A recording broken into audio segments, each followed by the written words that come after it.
कि आप भी सपोर्ट और रेजिस्टेंस, चार्ट पैटर्न्स ये सब पे ट्रेड लेते हो लेकिन काम नहीं आता, मार्केट हमेशा आपके अगेंस्ट में चला जाता है, then this video is very special for you.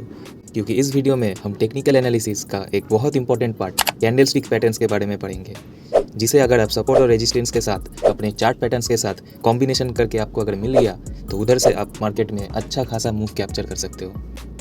Support and resistance, chart patterns ये सब के वीडियोस में पहले बना के रखे हैं, अगर आपने नहीं देखा तो जाके अभी देख लो, लिंक मैं डिस्क्रिप्शन में दे दूंगा।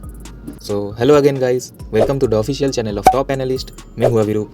चलो टेक्निकल एनालिसिस का बिगिनर फ्रेंडली सीरीज कंटिन्यू करते हैं। सो हाँ गाइस, कैंडल स्टिक पैटर्न्स के बारे में जानने से पहले आपको जानना पड़ेगा कि कैंडल स्टिक होता क्या है। आपको कैंडल स्टिक के पीछे साइकोलॉजी को समझना पड़ेगा। हम लोग बस ये जानते हैं कि ग्रीन कैंडल मतलब बुलिश कैंडल हो गया, मार्केट ऊपर जा रहा है। रेड कैंडल मतलब बियर कैंडल हो गया, मार्केट नीचे जा रहा है। लेकिन उसके पीछे क्या लॉजिक है उसको तो समझना पड़ेगा।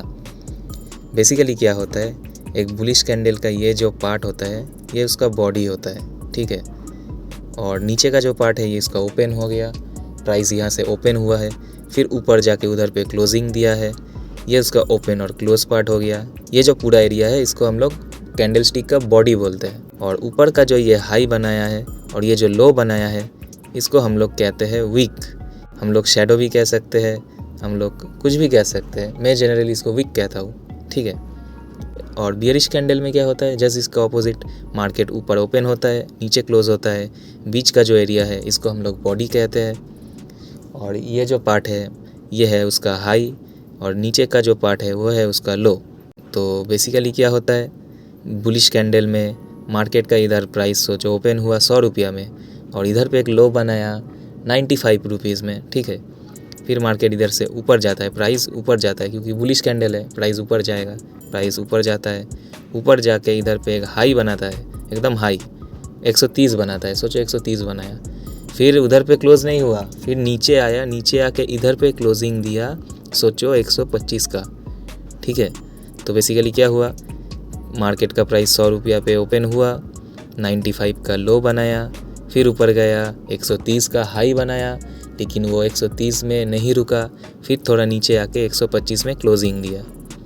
ये होता है हम लोग का बुलिश कैंडल का लॉजिक।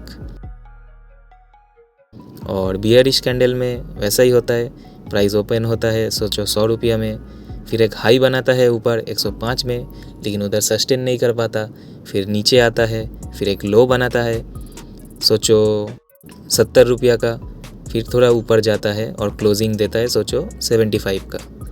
तो मार्केट इधर ओपन हुआ 100 रुपया में, एक हाई बनाया 105 का, फिर नीचे आया 170 का लो बनाया, लेकिन वो प्राइस सस्टेन नहीं कर पाया, फिर थोड़ा ऊपर जाके 75 में क्लोजिंग दिया। ये होता है हम लोग का बियरिश कैंडल का लॉजिक। तो आई होप गाइज आप लोग समझ गए होंगे कि कैंडल स्टिक पैटर्न्स के पीछे लॉजिक क्या होता है। सिर्फ green candle, bullish candle, red candle, bearish candle ऐसा नहीं होता, इसके पीछे एक लॉजिक होता है। आई होप अगर आपको अभी कोई कैंडल स्टिक पैटर्न का कलर कोई चेंज कर दे तो आप फिर भी समझ सकते हो कौन सा बुल कैंडल है, कौन सा बियर कैंडल है, आपको दिक्कत नहीं होने वाला। तो चलो गाइस देख लेते हैं हम लोग का पहला कैंडल स्टिक पैटर्न। पहला है हम लोगों का हैमर। ये बहुत ही इंपॉर्टेंट पैटर्न है जो काफ़ी अच्छा काम देता है। इसमें हम लोग कुछ इंपॉर्टेंट पॉइंट्स के बारे में जानेंगे जो कि आपको हैमर कैंडल स्टिक के पैटर्न्स के टाइम ध्यान देना होगा। तो नंबर 1 पॉइंट है, मार्केट डाउन ट्रेंड में होना चाहिए, ठीक है। मार्केट डाउन ट्रेंड में होना चाहिए। सोचो मार्केट 100 रुपया में खुला तो 95 में ये कैंडल बना, तो इसका मतलब स्टॉक डाउन ट्रेंड में है, ठीक है। सेकेंड जो चीज़ है, हैमर का जो कलर होता है ना, वो रेड भी हो सकता है, वो ग्रीन भी हो सकता है। ऐसा कोई नहीं कि ग्रीन ही होना पड़ेगा, रेड में भी सेम साइकोलॉजी चलता है, ठीक है। थर्ड जो हो गया, हैमर का जो ऊपर का विक होता है वो ना के बराबर होना चाहिए या एकदम छोटा सा होना चाहिए, ज़्यादा बड़ा विक नहीं होना चाहिए, ठीक है। और लास्ट पॉइंट है, हैमर के बाद में जो कैंडल है वो बुलिश कैंडल होना चाहिए।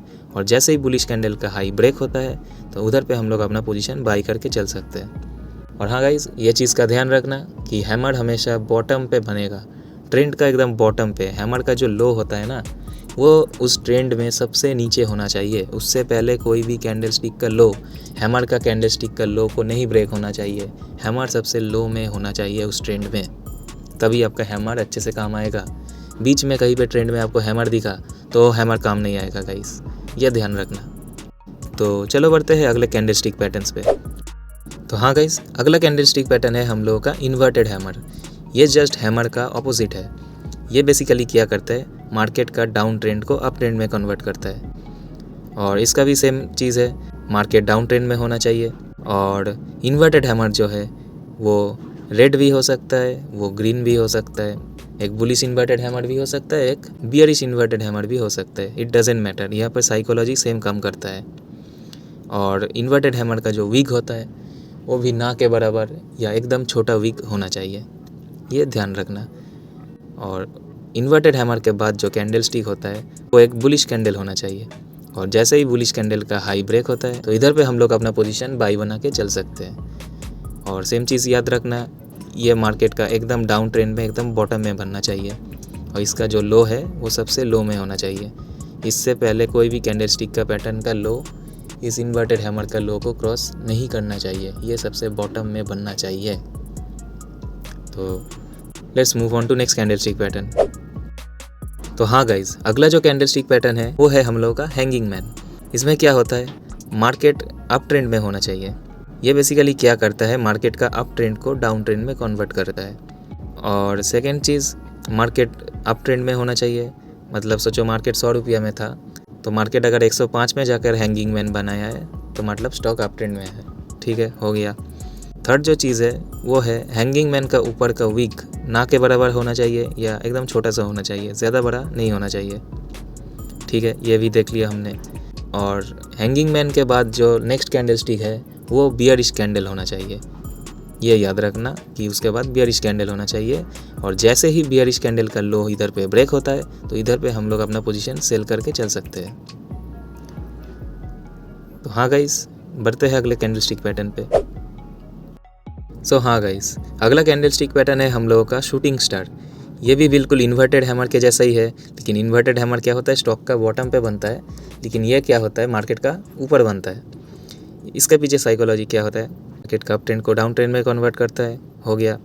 और स्टॉक जो है, मार्केट जो है वो अप ट्रेंड में होना चाहिए। ठीक है, तो मतलब स्टॉक अगर 95 पे है और अगर 100 पे ये कैंडल स्टिक पैटर्न बना तो ठीक है, मार्केट अप ट्रेंड में है। और शूटिंग स्टार के बाद जो अगला कैंडल स्टिक पैटर्न है वो रेड होना चाहिए। और उस बियरिश कैंडल का लो जैसे ही ब्रेक होता है तो उधर पे हम लोग अपना पोजीशन शॉर्ट बना के सेल करके चल सकते हैं।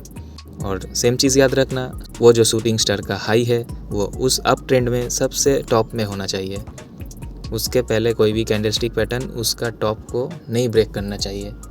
और एक चीज़, शूटिंग स्टार का नीचे जो वीक होता है वो भी ना के बराबर या थोड़ा सा छोटा हो सकता है, ज़्यादा बड़ा वीक नहीं चलेगा। सो हाँ guys, let's move on to next candle stick pattern. So हाँ guys, next candle stick pattern बहुत ही स्पेशल है और बहुत ही अच्छा काम करता है। ये तीनों कैंडल स्टिक पैटर्न्स का बेसिकली कॉम्बिनेशन होता है, एक बुलिश कैंडल का, फिर एक डोजी का, फिर एक बियरिश कैंडल का। बेसिकली ये एक सेल सिग्नल होता है और ये भी मार्केट का अप ट्रेंड में बनता है। और इसके बाद जो अगला कैंडल स्टिक पैटर्न है वो बियरिश कैंडल होना चाहिए। और बियरिश कैंडल का लो जैसे ही ब्रेक होगा तो हम लोग अपना पोजीशन शॉर्ट बना के फिर से चल सकते हैं। और इसमें भी सेम चीज़ ध्यान रखना गाइस कि ये भी मार्केट का अप ट्रेंड में बन रहा है तो ये मार्केट का अप ट्रेंड में सबसे टॉप में बनना चाहिए। ये जो डोजी का जो हाई होता है ना, ये सबसे टॉप में होना चाहिए। इससे पहले कोई भी कैंडल स्टिक पैटर्न उसका हाई को ब्रेक नहीं करना चाहिए, ये उस ट्रेंड में सबसे हाई में होना चाहिए। तो हाँ गाइस, बढ़ते हैं अगले कैंडल स्टिक पैटर्न पे, जस्ट इसका उल्टा, मॉर्निंग स्टार। तो हाँ गाइस, ये कैंडल स्टिक पैटर्न भी पूरा इवनिंग स्टार की तरह है। इसमें बेसिकली क्या होता है, स्टॉक डाउन ट्रेंड में होना चाहिए और डाउन ट्रेंड के एकदम बॉटम पे ये कैंडल स्टिक पैटर्न बनेगा, जो कि एक बाई सिग्नल का इंडिकेशन देता है। और मॉर्निंग स्टार के बाद अगला जो कैंडल स्टिक पैटर्न होता है वो हम लोग का बुलिश कैंडल होना चाहिए। और बुलिश कैंडल का हाई जैसे ही ब्रेक होता है तो उधर पे हम लोग अपना पोजीशन बाई बना के चल सकते हैं। और याद रखना गाइस, ये जो डोजी का जो लो होता है वो उस डाउन ट्रेंड में सबसे लो में होना चाहिए। उससे पहले कोई भी कैंडल स्टिक पैटर्न उसका लो को नहीं तोड़ना चाहिए, तभी ये कैंडल स्टिक पैटर्न अच्छा काम करेगा। तो चलो गाइस, बढ़ते हैं अगले कैंडल स्टिक पैटर्न पे। सो हाँ गाइस, अगला कैंडल स्टिक पैटर्न है हम लोग का बुलिश एनगल्फिंग पैटर्न। ये भी मार्केट में बहुत अच्छा काम करता है। इसमें बेसिकली क्या होता है, स्टॉक डाउन ट्रेंड में आता है और डाउन ट्रेंड के बाद एक रेड कैंडल बनाता है, लेकिन उसके बाद जो अगला बुलिश कैंडल आता है वो उस रेड कैंडल को अपने आप में पूरा 100% इनगल्फ कर लेता है, अपने में 100% कवर कर लेता है। ये है हम लोग का बुलिश इनगल्फिंग पैटर्न। ये बेसिकली क्या होता है, एक बाई सिग्नल का इंडिकेशन देता है। ये मार्केट का एकदम बॉटम में बनता है और स्टॉक जो है वो एकदम डाउन ट्रेंड में होना चाहिए। और बुलिश इनगल्फिंग का जो बुलिश कैंडल का लो है वो उस ट्रेंड में सबसे लो होना चाहिए। उससे पहले कोई भी कैंडलस्टिक पैटर्न उसका लो को ब्रेक नहीं करना चाहिए। और लास्ट पॉइंट है, बुलिश इनगल्फिंग पैटर्न का जो अगला वाला कैंडल है वो बुलिश कैंडल होना चाहिए, क्योंकि बुलिश ट्रेंड आने वाला है। और जैसे ही वो बुलिश कैंडल का हाई ब्रेक होता है तो उधर पे हम लोग अपना पोजीशन बाई बना के चल सकते हैं। So let's move on to the last candlestick pattern of this video, bearish engulfing. ये बेसिकली क्या होता है, बुलिश कैंडल का ऑपोजिट होता है। ये बेसिकली एक सेल इंडिकेशन होता है और ये मार्केट का एकदम टॉप पे बनता है। बियरिश इनगल्फिंग का जो बियर कैंडल जो इनगल्फ किया है उसका जो हाई होता है वो उस ट्रेंड में सबसे हाई में होना चाहिए। उससे पहले कोई भी कैंडलस्टिक पैटर्न का जो हाई है वो उस हाई को ब्रेक नहीं करना चाहिए। ये चीज़ हम लोग को ध्यान रखना पड़ेगा, तभी कैंडलस्टिक पैटर्न अच्छा काम आएगा। और बियरिश इनगल्फिंग का नेक्स्ट वाला कैंडल बियर कैंडल होना चाहिए और जैसे ही वो बियरिश कैंडल का लो ब्रेक होता है उधर पे हम लोग अपना पोजीशन शॉर्ट बना के चल सकते हैं। यही होता है bearish engulfing pattern. If you came this far of this video, ये कुछ इंपॉर्टेंट पॉइंट्स है जो कि आपको हमेशा याद रखना है। इसके बिना कैंडलस्टिक पैटर्न्स काम नहीं आएगा, सो ध्यान देना इस पॉइंट्स पर। नंबर 1 पॉइंट है, जब भी आप कैंडलस्टिक पैटर्न ढूंढो तो आपका ट्रेंड का जो एकदम हाई है वहाँ से जो मार्केट डाउन होते होते एकदम जो लो बनाया है तो उस हाई से लो के बीच में कम से कम 20 से 30 कैंडल्स का डिफरेंस होना चाहिए, तभी आपका कैंडलस्टिक पैटर्न अच्छे से काम आएगा। और अगर ये अप ट्रेंड में हुआ तो एकदम बॉटम से जो अप में कैंडलस्टिक पैटर्न्स हुआ है उसके बीच में कम से कम 20 से 30 कैंडल का गैप होना चाहिए, तभी आपका कैंडलस्टिक का पैटर्न और अच्छे से काम करेगा। ठीक है, ये हो गया नंबर 1 पॉइंट। नंबर 2 पॉइंट है सपोर्ट एंड रेजिस्टेंस एरिया। आपको मार्केट में सपोर्ट और रेजिस्टेंस का एरिया ढूंढना है, जो मार्केट का एकदम टॉप होता है, एकदम बॉटम होता है, उधर पे कैंडलस्टिक पैटर्न्स और अच्छे से काम आता है। ट्रेंड का बीच में कहीं पे कैंडलस्टिक पैटर्न्स हुआ तो वो काम नहीं आएगा। एकदम टॉप पे कैंडलस्टिक पैटर्न्स बनना चाहिए। कैंडलस्टिक पैटर्न का जो हाई होता है, अगर अप ट्रेंड में कैंडलस्टिक पैटर्न्स देख रहे हो, सोचो शूटिंग स्टार है तो उसका जो हाई है वो सबसे हाई होना चाहिए। या एकदम बॉटम पे आप हैमर देख रहे हो तो हैमर का जो लो होता है वो सबसे बॉटम में होना चाहिए। तो सपोर्ट और रेजिस्टेंस में एकदम टॉप या एकदम बॉटम पे कैंडलस्टिक पैटर्न्स बनना चाहिए, तो आपको सपोर्ट और रेजिस्टेंस के एरिया भी ध्यान देना होगा। नंबर 3 हो गया डिमांड एंड सप्लाई।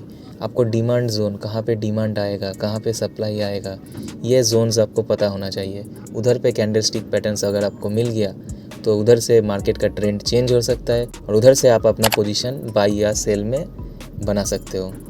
अगर आपको डिमांड और सप्लाई में एक अलग सा वीडियो चाहिए तो कमेंट कर दीजिए डिमांड एंड सप्लाई, मैं उसके एक अलग सा वीडियो बना दूंगा, क्योंकि एक बहुत ही इंपॉर्टेंट टॉपिक है। और नंबर 4 लास्ट पॉइंट हो गया हायर टाइम फ्रेम। देखो कैंडलस्टिक पैटर्न्स हर एक टाइम फ्रेम पे काम आता है, लेकिन मैं सजेस्ट करता हूँ एक हायर टाइम फ्रेम पे कैंडलस्टिक पैटर्न ढूंढो।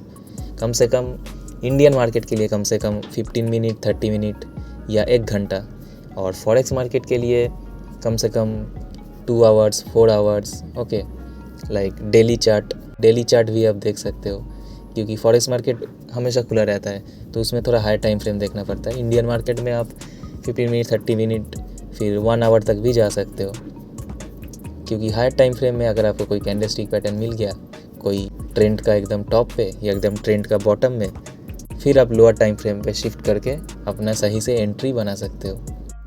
सो हाँ गाइज, ये था कुछ इंपॉर्टेंट कैंडलस्टिक पैटर्न्स जिसे आप चार्ट में यूज़ करके अपने ट्रेडिंग को और एनहांस कर सकते हो। अभी आपका होमवर्क है कि आप जाके अभी फॉरेक्स मार्केट, इंडियन मार्केट, ये सब में कैंडलस्टिक पैटर्न्स को ढूंढो और जो जो इंपॉर्टेंट पॉइंट्स मैंने बोल के रखा है, सपोर्ट और रेजिस्टेंस एरिया में कैंडलस्टिक पैटर्न्स को ढूंढना है, फिर चार्ट पैटर्न्स जो हो गया, फिर जो मार्केट का ट्रेंड का एकदम बॉटम में कैंडलस्टिक पैटर्न होना चाहिए, और कैंडलस्टिक का पैटर्न का जो लो होता है वो सबसे नीचे होना चाहिए। उससे पहले कोई भी कैंडलस्टिक का लो उस लो को नहीं तोड़ना चाहिए। ये सब जो पॉइंट्स मैंने बोल के रखा है ये अपने दिमाग में रख के कैंडलस्टिक पैटर्न्स ढूंढो। कम से कम 10 से 20 कैंडलस्टिक पैटर्न्स चार्ट्स में ढूंढो, बैक टेस्टिंग करो, अपने ऑब्जर्वेशन पावर को बढ़ाओ। आप जितना अपना ऑब्जर्वेशन पावर को बढ़ाओगे उतना आपका एक्यूरेसी अच्छा होगा, उतना अच्छे से आप अपने चार्ट को एनालिसिस कर सकते हो। और अगर आप थोड़ा इंटरमीडिएट ट्रेडर हो और आपको स्मार्ट मनी कॉन्सेप्ट सीखना है जो कि ICT ट्रेडर ने बनाया है, तो जाके इस वीडियो को देख लो। इसमें मैं स्मार्ट मनी कॉन्सेप्ट को बहुत ही सिंप्लीफाइड वे में समझाया हूँ। मैं तुम्हें वही मिलूँगा।